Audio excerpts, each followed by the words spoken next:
Mumen Rider rode across the battlefield, once known as A City. What once could be called a city was a collection of destroyed skyscrapers, businesses, and whatever remained of the roads. This was the result of the gigantic spaceship above it. Boros the Conqueror's army poured out of it via ramps and teleportation circles. A detachment of S-Class, the highest rank of heroes, were busily engaged with the alien General Melzagard. This otherworldly entity that could only be described as a meat puppet in the shape of an angel kept their attention. However, on the ground, throughout the city, swarms of alien soldiers occupied streets. Mumen Rider was one of the few C-Class heroes who even bothered to show up, as the aliens were a meat grinder for even the B and A class. He cycled past an ambulance on the main road to the ruined city and spotted a hero encased in medieval armor. The hero, Ian, had only one arm, his two fellow swordsmen writhing in pain beside him, yet what remained of his left arm was wrapped in a makeshift tourniquet made from his black shirt to prevent the bleeding. Ian held his sword up high toward the alien creature. The creature had no body. It could only be described as a floating eyeball that had leather-like brown skin covering it. Ian had been reflecting the eye's plasma beam attacks with his metal armor. This caused the creature to change his pink plasma beam into a green one that rotted metal, so Ian improvised. He threw dirt in its eye and slashed it into halves. Mumen Rider saw this fight, cycling his way there despite not having any powers or obscene skills to speak of. Once the encounter ended, and Ian stood guard in front of his allies, Mumen Rider saw a way he could help. On his way back to the main road, he had found the ambulance stopped. Another one of these eyeball irregulars floated in the way of its path, though it was soon surrounded by rank A heroes who poured out of the emergency vehicle. After a volley of plasma rays, all four of these heroes were forced to the ground due to the burning pain plasma contact had caused. That is, if they didn't pass out from the pain. Mumen Rider, though, cycled on, even if heroes above him in rank failed. There was a method to his madness, however. As the orb spotted him, it began to emit pink plasma near its eyelids. Mumen Rider, wearing his brown metallic armor as his uniform, angled his writing so the rays hit a specific point. The rays, as he predicted, reflected off the armor, just as they did with Ian earlier. The alien knew to change strategies, but before it could, Justice crash! Mumen Rider drove his bike and his upper body directly onto the floating eyeball, its eye now bloodshot. Mumen Rider gave off a war cry. He pummeled into the creature, not giving it a chance to get up. He shouted to the driver of the ambulance, who was quaking in fear, "Push the gas!" Mumen Rider leapt as soon as the ambulance drove forward, running over the grounded alien, green ooze now covering its tires. "Nice work. Now let's hurry up and load these guys up. I got 3 more nearby that need us." The driver of the emergency vehicle gave a nod, as if he siphoned some of Mumen Rider's tenacity. This was the sort of man Mumen Rider was. 3 days after the invasion, with A City reconstructing, Mumen Rider sat at his usual noodle stall. With the invasion of A City fresh on people's minds, the official story was that the invaders were halted thanks to Tornado of Terror destroying the ship. Other cities were transitioning to business as usual. It seemed that way too for Mumen Rider, yet he took up this spot at the stall for a reason. A bald man in a Hawaiian shirt stepped in and took the seat next to him. "Hey, Saitama." "Oh hey, it's you again, man. What's up?" Saitama greeted in return. "Back again, huh? Let me treat you for taking care of that invasion." Saitama was confused. "How'd you know I fought that Boros guy?" "I saw you on the field that day. I just knew it had to be you. If the S rank struggled with one general, then what about the guys on the ship? Sounds like Boros was one of those guys." Saitama smiled. "Huh, yeah. Guess so. Nice intuition. I'll take a beef bowl then." Mumen Rider and Saitama enjoyed a nice chat afterwards. Mumen Rider soon departed from the stall and got on his bike. He pedaled home through the quiet streets of Z City, though he did not notice that something was following him. It was a mosquito, yet it moved with purpose somehow. It kept pace with Mumen Rider, and as Mumen Rider cycled on, a golden light flashed behind him. The mosquito, covered in a golden aura of light that had a warmth one could describe as benevolent, had attached himself to Mumen Rider's neck. Instead of draining blood, however, it sucked in Mumen Rider whole. Mumen Rider found himself floating in a black void, with a colorful arrangement of cosmic energy streaks rushing through the space. Whispers began to emanate somewhere through the void, the speakers unseen. Yes, this one will work. He embodies exactly what we need. Yet, will he be enough? What about that bald one? Mumen Rider, with his usual determined expression, took in the sight of the void around him, the black empty space that only had psychedelic colored streaks of energy to light it. He waited, hoping for the voices to say something more, to explain what was happening. It was when Mumen Rider began to feel confused, the void began to tremble, the rainbow of colored streaks beginning to coalesce together, causing a cosmic explosion. His body started to fade away as he was engulfed in the flash of light, impossible to perceive. Once the flash explosion of light had subsided, Mumen Rider materialized in what seemed to be a standard city alleyway, trash strewn about the concrete floor. He had materialized on his bicycle, facing a poster with a burly man with golden flowing hair giving a thumbs up. The tagline below the portrait of the muscled figure reading, "Anyone can be a hero, don't litter, be like All Might." Mumen Rider took in his surroundings. Trash, drainage, gutter, pipes. The only thing of note was this poster he was facing. After looking at this poster, Mumen Rider thought to himself, I don't know who that is. The symbol of peace, All Might. New S-Class hero? Mumen Rider rode out of the alleyway and began wandering through the nearby street. He drove about, taking in the vibrant atmosphere that felt familiar yet new. The architecture was different from what he knew, with soaring buildings adorned with colorful billboards promoting various heroes, their symbols emblazoned across every surface. As he cycled along, the sounds of chatter and laughter were suddenly interrupted by a loud alarm coming from a convenience store nearby. Satoru followed the noise. At the convenience store, he could see through the windows a tall figure terrorizing the cashier, a man wielding what appeared to be whips made of fire. Fire Whip had flames dancing around his hands as he barked orders at the trembling clerk. Empty the register, all of it, and don't try anything funny or I'll torch this whole place. The few customers in the store cowered behind the aisles. Outside, pedestrians had stopped to gawk, but none moved to intervene. Some were pulling out phones, others whispered hopefully about heroes arriving soon. Mumen observed the scene, his jaw tightening. He soon got off his bike and ran into a nearby building. Fire Whip soon finished stuffing cash into a bag and strutted toward the exit, cocky and satisfied. However, as he pushed through the door, he heard the distant sound of wheels scraping against pavement. What the? Before he could finish his sentence, a fire extinguisher blasted him square in the face, instantly dousing his flame whips. The villain stumbled backward, coughing and sputtering as the chemical foam covered him. You know what happens to punks who pick on innocent people? Came a voice from the smoke. Through the white haze emerged Satoru on his bicycle, pedaling with fierce determination. Justice tackle! He yelled, launching himself off his bike, charging Fire Whip onto the concrete. Mumen Rider was on top of him, delivering a series of punches. Thwack! You think it's fun scaring regular people? Huh? Thwack! After ensuring the villain was thoroughly subdued, Satoru stood up, breathing hard. The crowd that had gathered began to murmur excitedly. A lean man with gray slicked back hair in an expensive suit emerged from a club across the street, clapping slowly. Now that was impressive, boy, the man said, approaching Satoru. That's my convenience store you just saved. I gotta thank you for that. He extended his hand.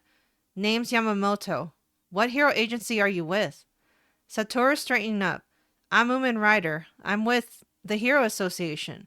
Yamamoto's brow furrowed. The what? Never heard of that one. Are you with the Endeavor group? Any group? Are you a trainee somewhere? Mumen Rider stayed silent, realizing he had said something wrong. Yamamoto studied him for a moment, then smiled. Well, look, I like you, kid. You got guts. I won't report you as a vigilante or nothing. Your parents won't know. He pulled out a thick wad of cash and handed it to Satoru. Here's 40,000 yen for your trouble. And if you need work, under the table, like your hero stuff, my club needs a bouncer. Here's my card. Mumen Rider looked at the money and business card. Thanks, I'll think about it. Soon, saddling up on his bike once he had stuffed the card in his wallet. The guy seemed textbook shady, but something seems off about the city. How'd I even get here? What was that magical void stuff? And what did he mean by my parents? As he was lost in thought, he got a glance of himself via an office window. What he saw caused him to kick the brakes. What happened to me? I look like my high school yearbook photo.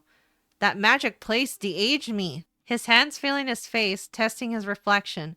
Everything about this is insane. He would spend the day aimlessly riding about the town, attempting to process this chain of events. That night, Satoru found himself riding his bike through empty streets, the reality of his situation settling in. He had nowhere to go, no place to stay, and the money in his pocket was all he had. In any case, I'm lost, and I gotta find shelter. He remembered a time back in his old world where he'd saved a man from a lowly monster attack. The grateful civilian had asked for a ride home since his legs were injured. When they'd arrived, the man had admitted sheepishly that he didn't actually have a home. He lived in a net cafe. Maybe that's an option here too. Satoru found a 24-hour internet cafe tucked between a ramen shop and a bookstore, facing a park. The clerk barely looked up as he explained the rates. 1,000 yen per day for a private cubicle with internet access. The room was slightly larger than a phone booth, just a reclining sofa chair, a small desk, and a computer terminal. It wasn't spacious, but it had a door he could close for privacy. This'll do. At the very least, there's games to keep me entertained. Days blended together. Satoru would wake up in his cramped cubicle, heat up instant ramen in the shared kitchen area, and drink purchased powdered milk from a foam cup. It was during one of these routine mornings that he met Moeka. Hey, if you need the calories, I'll make use of the free coffee in the cabinets.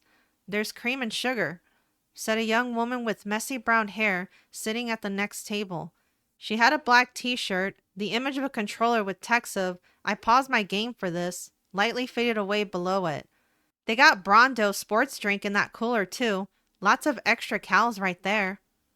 Satoru looked up from his steaming cup of noodles. Thanks for the tip. How'd you know I needed advice like that?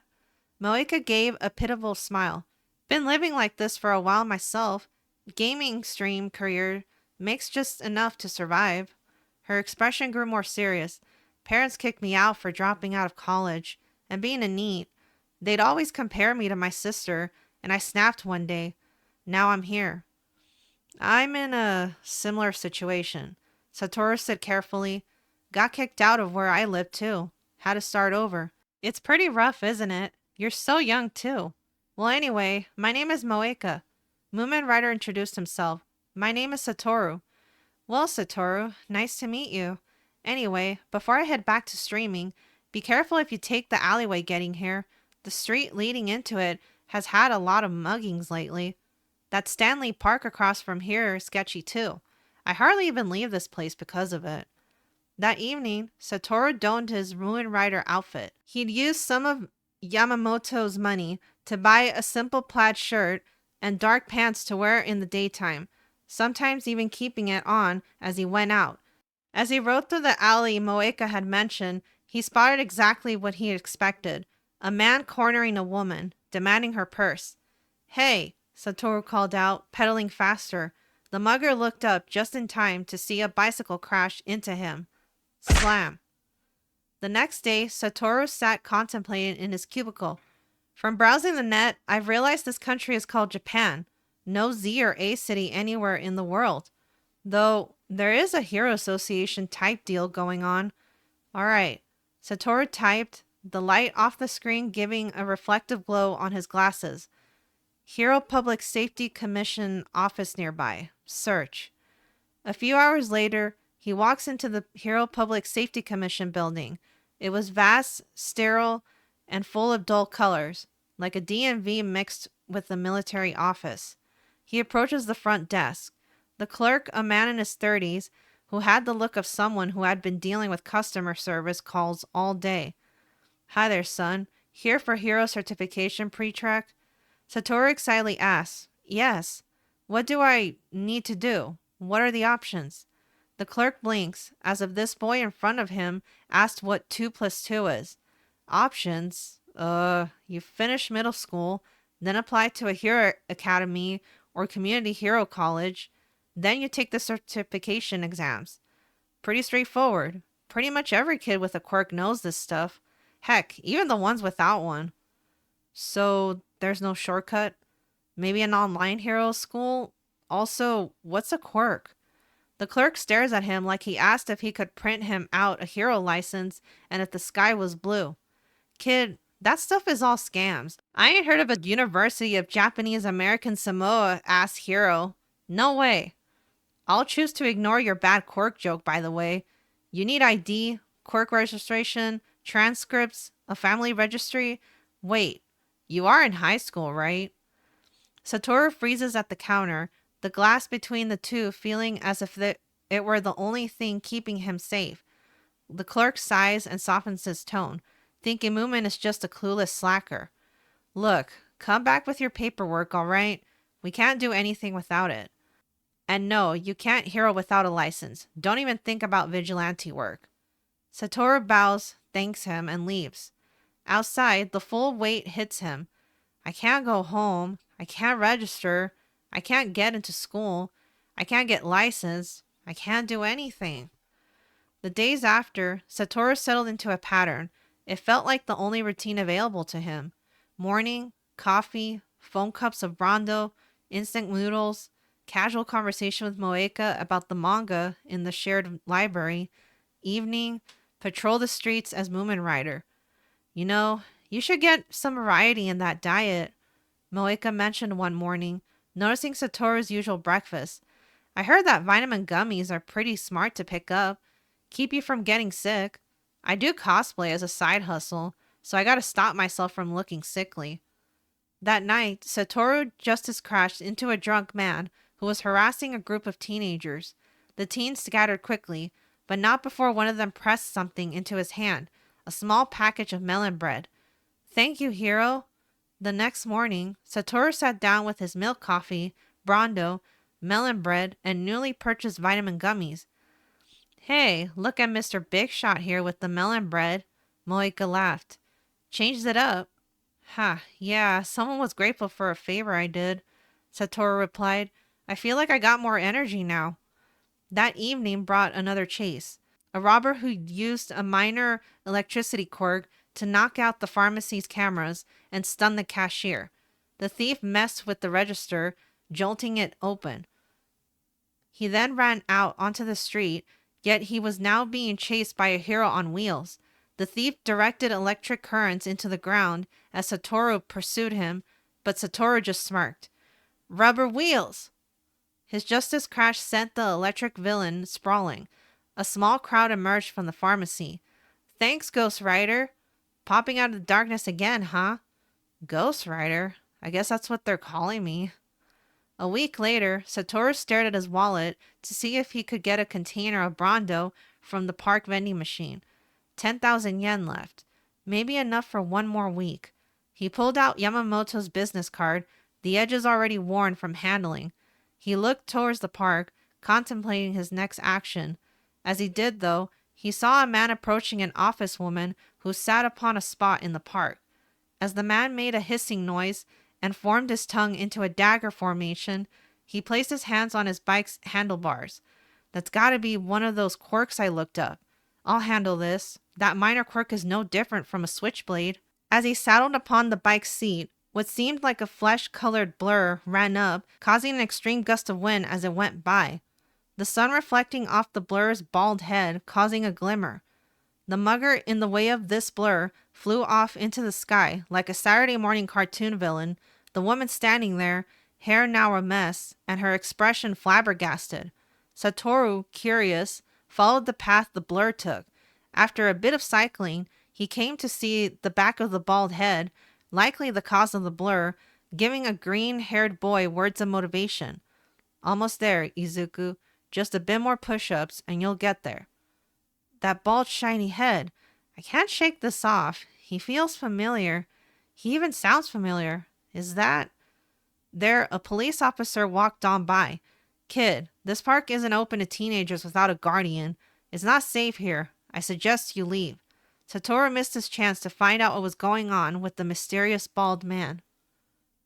That night, Satoru pulled up to the nightclub near the convenience store, his foot planted on the brake, neon glow reflecting off his glasses. No ID to my name. This is my only option. He took in the sight of a handful of people lined up near a brick wall, all waiting for the lean man in an expensive suit to approve their entry. Satoru pushed through the line, drunk would-be patrons angrily complaining, whom to which Satoru gave the reply of, "I know the owner, sorry." The man took a puff of his cigarette, grinning as he exhaled the smoke. "Kid, is that you? So, this is what you look like without your gear." Satoru sheepishly responding, "Yep, I'm here." The man wrapped his arm around his shoulder. "Look at these people. You'd be here, standing at the door, filtering the riffraff. I want my club to be a pleasant spot." He then turned Satoru away from the crowd and leaned his head in closer to Satoru. "Remember, keep the ratio of guys to girls as even as you can. If the guy looks like he's got cash, they're the exception. Let him in. We love the big spenders, but they won't spend without any girls around. Besides that, no youngsters who can't drink. Settle any fights here or inside the club. Can't have the women being scared. Got it?" "Got it," Satoru replied. "Good. It's not too far from your hero work. You stop drunks from fighting and creeps from bothering women. You stop them the same way too. Right hooks are the best persuasion. You know what I mean?" Once Satoru had stepped inside, changed into his black shirt tagged with security, he moved through the club to his designated spot, wadding through all these people trying their best to dance if they weren't rubbing against each other, avoiding drinks from spilling onto him, navigating through presumably cigarette smoke and purple-pink lighting. He made his way to the front of the door, gender ratio in mind, and set to focus on the birth dates printed on IDs. After his first week of work, Satoru prepared his breakfast where he always did in the net cafe. Foam cup of powdered milk coffee, generous on the sugar packets to sneak in the calories. Foam cup of fruit punch Rondo from the cooler.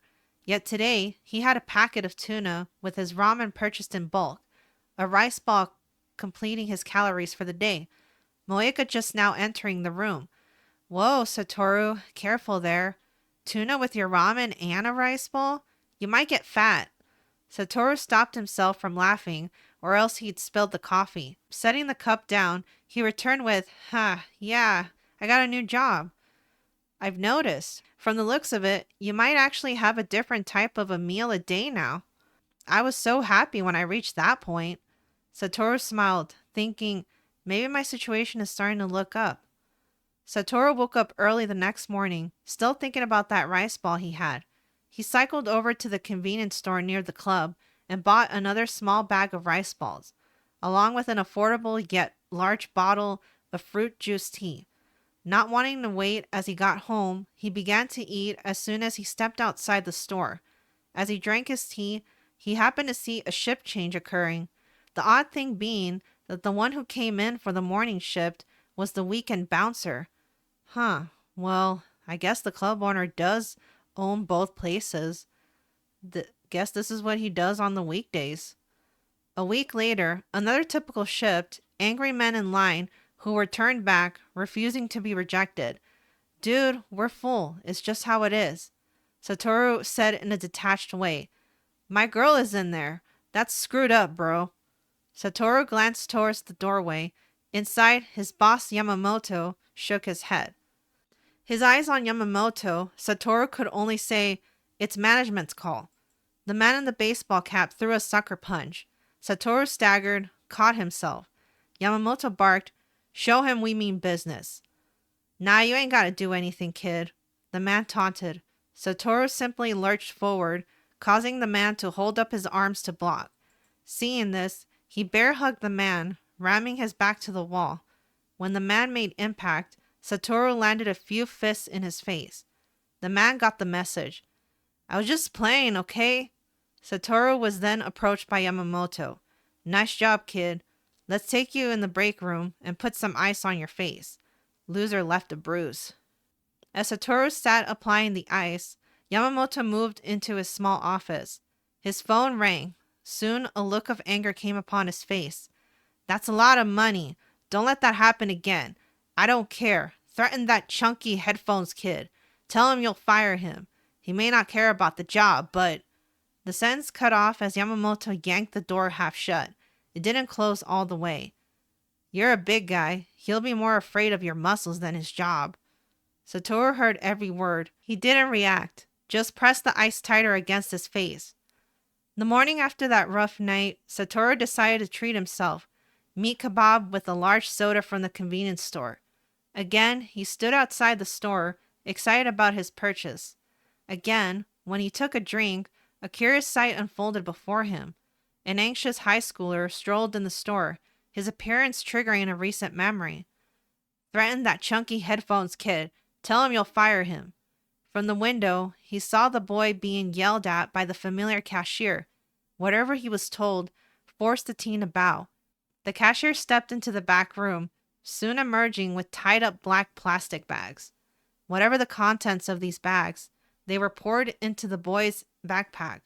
Satoru then proceeded to act as if he were just eating the entire time as the boy walked past him. I gotta know. Where's he going? Satoru chained his bike to a post and began trailing the teen.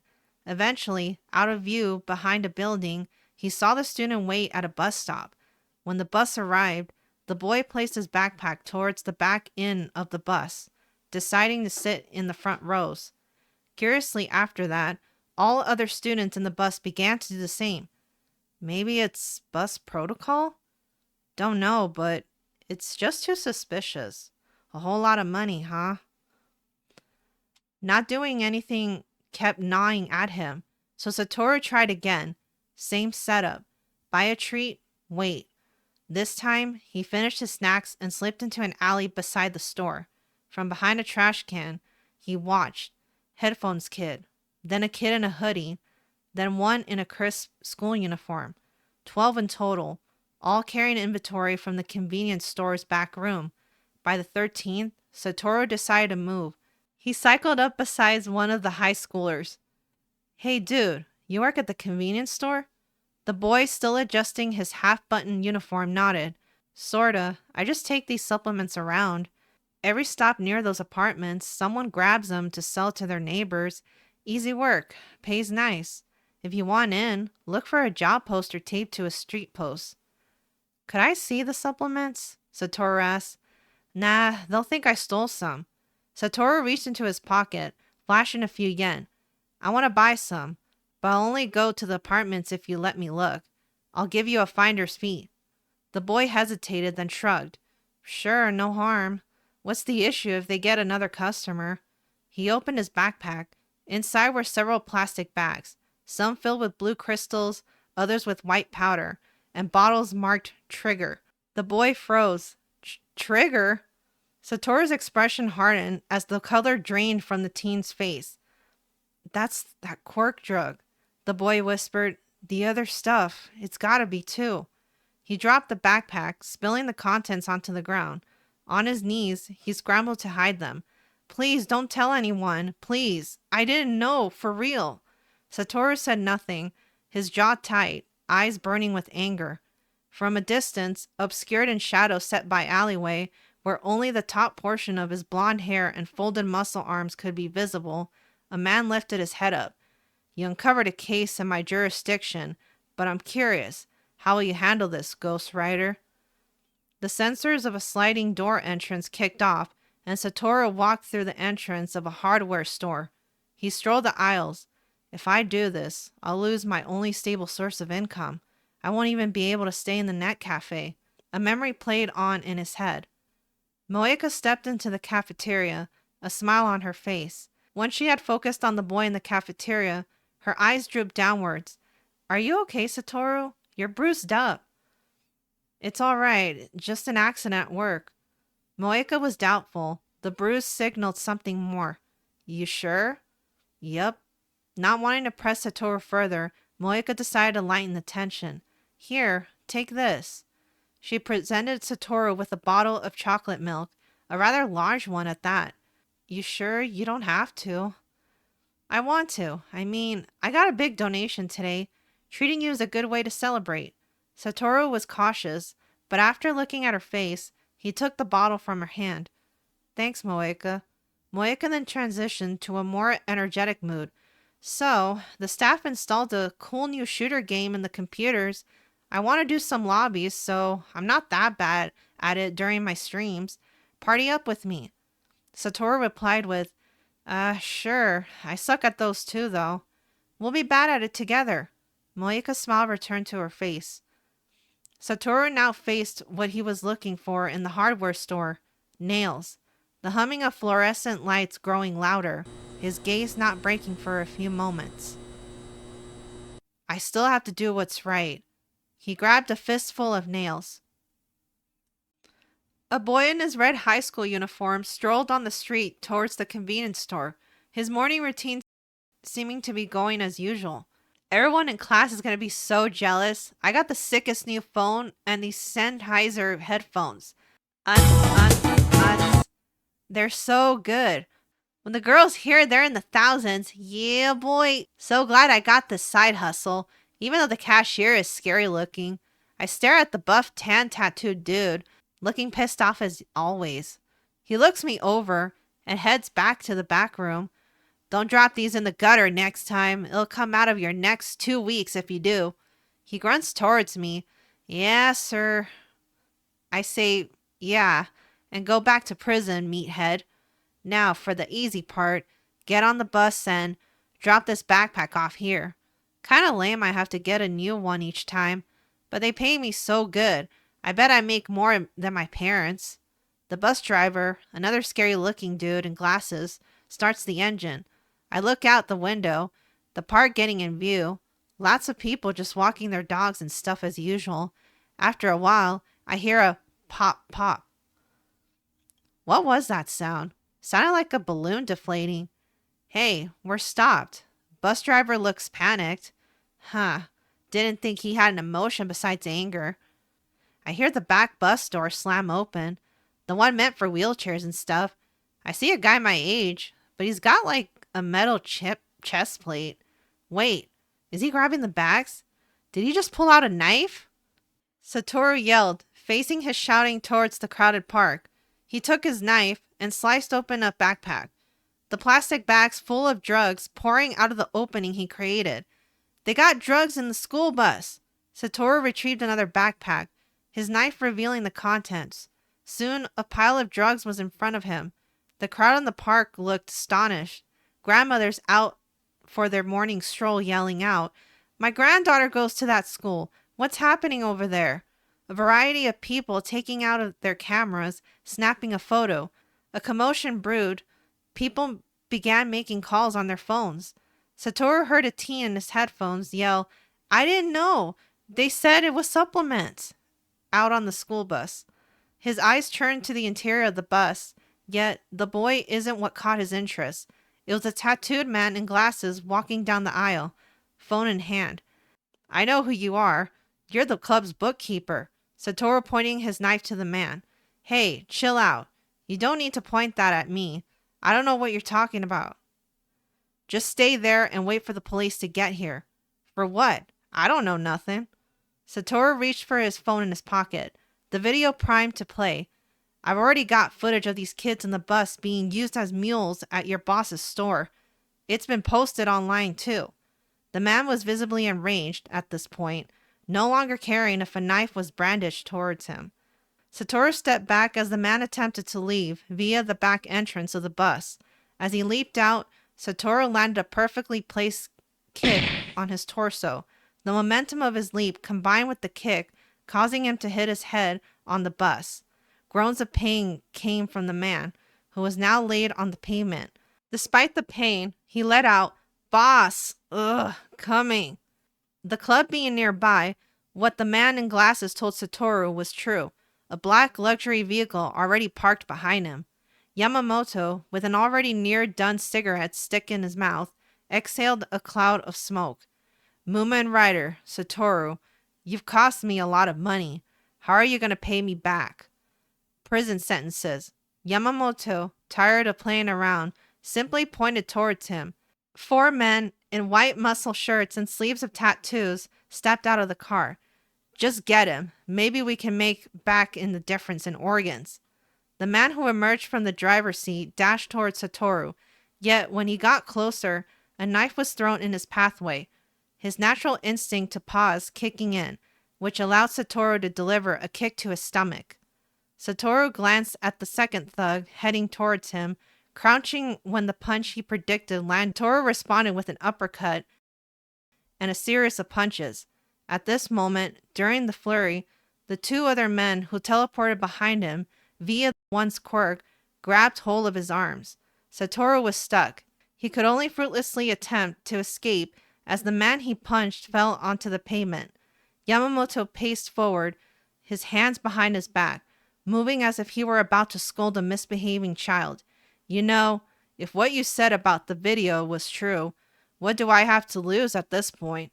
Satoru stared at him, the two sharing eye contact. Yamamoto landed a punch straight onto Satoru's gut. Satoru gasped for air. Why do this? You're not going to get away. You don't got no money besides me. Satoru, not breaking contact, declared, because it's the right thing to do. It's about taking all of you down, right here, right now. Good answer, Ghost Rider-kun. Excitement could be heard from the crowd spectating, flashes of light emerging from phones. Yamamoto and his two lackeys stared at the imposing figure that spoke up. All Might? Yamamoto stammered. The very same, All Might stated, his signature grin beginning to form. Yamamoto, having lost his composure, meekly said, This ain't what it seems. If anything, this boy's the criminal. Vigilantes ruin everything. All Might's smile, now gone, his expression more stern. The man who sent his men to assault a teenager happens to not be one? Look, as Yamamoto countered, All Might's speed left a gust that lifted the gray-haired man's slick hair up. Yamamoto turned to see All Might's lifting the two goons up who kept hold on Satoru, his hands raising their shirt along with their bodies, as if they were grocery bags. All Might proceeded to toss them to the ground. They crashed shoulder first onto concrete. Crash. Minutes later, Yamamoto had the police cruiser door shut on him. As the cruiser sped away, the street the bus incident had taken place was littered with emergency vehicles. First responders loading muscle men onto the ambulance. Police sectioning the zone off away from the public. In the middle of all this, All Might approached Satoru. Seeing the elite hero make his way towards him, Satoru began to motion his arms forward, hanging in place. All Might stood in front of him. I'm grateful for your help, and I've accepted that there will be consequences a while ago. Feel free to direct the police towards me. All Might folded his arms. An uncomfortable silence persisted for a couple of seconds. All Might then declared, It is true that I was investigating the Ghost Rider vigilante in my jurisdiction, intending to send him to jail. Satoru made no reaction, his head faced downwards. But I now intend to send him to UA Academy so he can be a proper hero. Satoru's eyes widened, and he soon fixed his posture. What do you mean by that? Satoru questioned. I mean, a police officer interrupted their conversation. Sorry, All Might, but we ask that you two clear the area. All Might responded, Of course. Well, Ghost Rider, meet me in the alleyway nearby so we can speak more privately. The two now in the alleyway continued their conversation. Ahem. All Might cleared his throat. What I mean is, I will ensure you get a chance to enter UA Academy, a most prestigious hero school. All Might looked towards Satoru, expecting a different facial expression than he had now. That's the thing. I can't even enroll in a high school right now. I don't have an ID or any paperwork. I don't exist here legally. No worries. My friend who runs UA can easily pull strings. In about a day, you'll exist on the books. That easy. Satoru's expression then became one of gratitude. Really? I appreciate it. Now I can get a regular job. He paused for a moment. Can I ask why you're doing all of this? Because, Satoru-kun, I wish to have you as my protege. I need you to inherit my quirk, one for all. What? Your quirk can be transferred? Satoru asked. It's not just my quirk. One for all is accumulation of all those who possessed it. All Might now pointed towards Satoru, and you are who I chose as my successor. You possess a heroic spirit worthy of it, your selflessness making you a perfect vessel. You may not have much, yet you still threw it all away for what was right. The time for me being the symbol of peace is limited. That is why I need you, to also take one for all as your quirk. Satoru looked as if he were about to tear up. I I have to admit, what I do would be easier if I had powers. I never thought it'd actually happen. Satoru bowed. I accept, All Might Sensei. I will not question your circumstances as to why you have no identification, forcing you to be a vigilante. I understand that. Satoru stood firmly now. That is why in the 3 weeks we have before the UA entrance exam, I will train you in the ways of a proper hero, one who cooperates with law enforcement. Fortunately, we don't have to worry about physical training, which will be rather light, as I can clearly see you're in prime condition. I will meet you at 5 a.m. tomorrow in Stanley Memorial Park. Find somewhere secluded, and don't worry, I'll find you. All Might then motioned for a handshake with Satoru. Understood? Satoru obliged the gesture. Understood. All Might then noticed a police officer and a detective speaking with one of the unknowing drug mules. The two now looking towards him and Satoru. By the way, what is your name, Ghost Rider? Asked All Might. It's Satoru. Well, young Satoru, I lied. Your training begins now. Your first task in your training as a proper hero is, he pointed towards the detective, providing testimony. Goodbye. All Might leaped away. Satoru, his hand still in handshake position, looked confused. Is that really training? Satoru's training with All Might could best be described as a series of ride-alongs. Despite All Might saying it would be light physical training, Satoru would end up cycling all across the city as he attempted to follow All Might on hero patrol, always exhausted after heavy cycling for 2 hours straight. Some days of training were quite literally a police ride-along, as he sat in the back of a police cruiser with All Might. Midway through week 2, All Might would simply leave him at the park and tell him to help clean up litter. Civic duty is important too, All Might reasoned. At the end of the mundane task, All Might gave a hero bonus, a month's worth of money for Satoru's expenses as he looked for a job. On week 3, he simply biked around the city with Satoru, talking about the roughest operations he took part in. Occasionally, he'd take care of a crime in progress. You know, I can see why you ride around one of these so much. It feels like meditation when you're in the zone, like they say. It had seemed like All Might had been too much in the zone, as he had pulled over and retreat in an obscured opening between buildings. Satoru, worried about the sudden stop, followed All Might. What he saw emerge from the shadows was an extremely skinny blonde man who had his hair styled in the same way as his mentor. The man looked to be wearing what looked to be a blue polyester blanket, loosely covering his body. Excuse me, have you seen All Might nearby? The voice that would come from the emaciated man not at all being what he expected. That is I, Satoru-kun. Satoru struggled to believe him, but it made too much sense in the situation. You see, this is another reason I am in need of a successor. I can only temporarily maintain my form a few hours a day. Satoru looked him over and stated, I'm glad I got to see this. His right hand now forming into a fist. Even more reason for me not to disappoint you. I must master one for all as soon as I can. All Might gave a toothy grin. It was the morning of the UA entrance exam. All Might and Satoru met up at their usual spot, trees surrounding them from view of the main walking path. All Might plucked a single hair strand from his hair. Eat this. What? My DNA is needed to transfer the quirk. I know it sounds weird, but... Satoru took the hair without hesitation and swallowed it. Almost immediately, he felt a strange warmth spreading throughout his body. Fair warning, All Might said. One for all can have side effects when first used in a new vessel.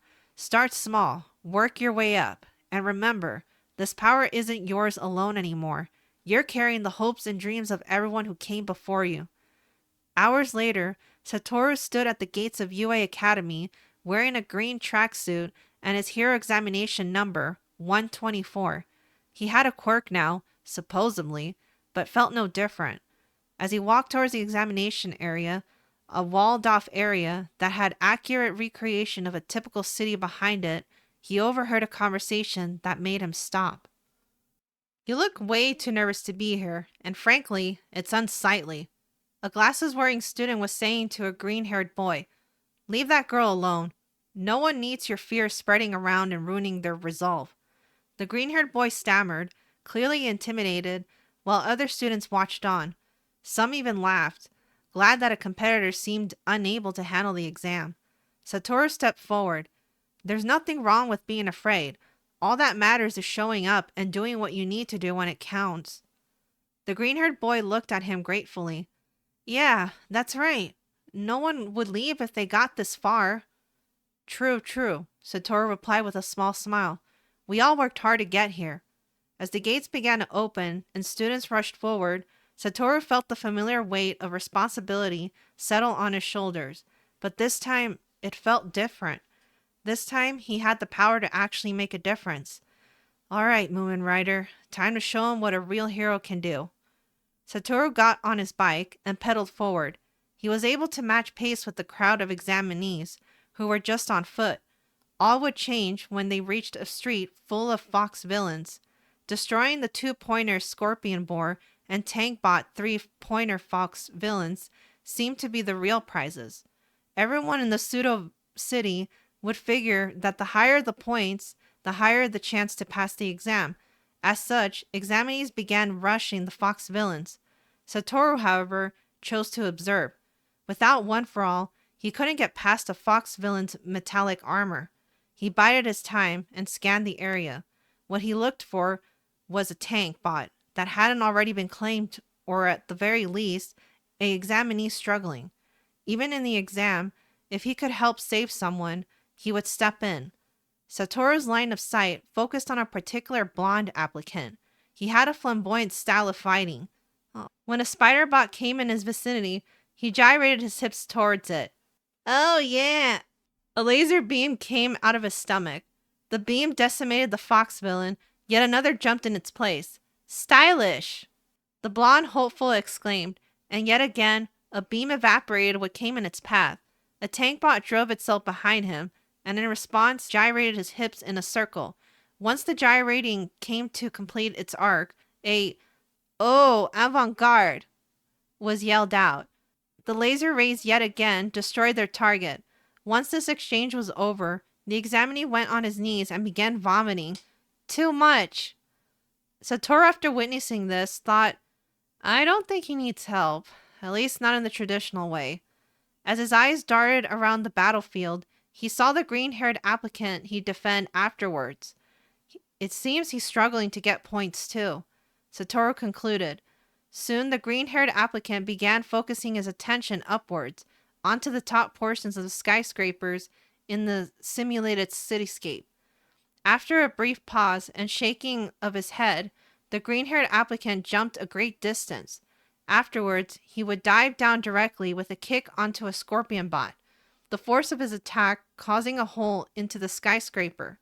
Soon, the green-haired boy would emerge from the hole he created and scope the area, soon scaling the building quickly and punching scorpion bots that crawled on the sides of the building. Wow, why was he nervous? He can do stuff like that, Satoru thought. Soon the ground began to tremble. A Goliath fox villain made itself known.